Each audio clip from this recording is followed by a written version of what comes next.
come to November 1st and these contingency funds haven't been released, if nothing has been accomplished in restoring SNAP benefits, will you call on your Democratic colleagues to reopen the government and deal with these shutdown crises immediately, deal with healthcare conversations once the government is reopened? So let me ask you a question.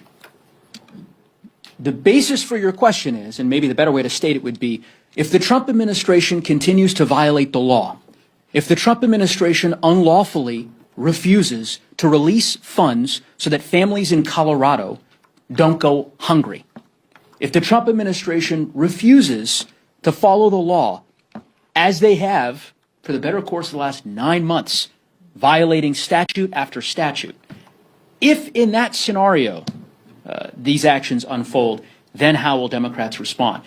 That, my view, would be a more fair characterization of the question that you've posed, because it does feel a little bit like we're in the twilight zone here, with an administration that is lawless, violates the law with impunity, is now doing so with respect to the release of funds for families that may go hungry.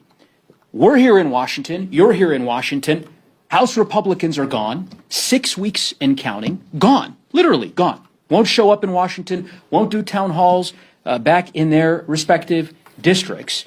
And somehow the question is posed to House Democrats as to how we will respond.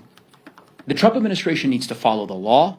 And insofar, you've heard all my colleagues repeatedly suggest we would like to negotiate an agreement in good faith with our Republican colleagues. That is why we're here in our nation's capital. The question should be posed to Republicans. When will they get serious about working with us in good faith so that we can reach an agreement? And the passion you hear is frustration with the fact that Republicans could just simply abandon their post for 6 weeks, that the Trump administration can just violate the law without consequence. It should offend everyone.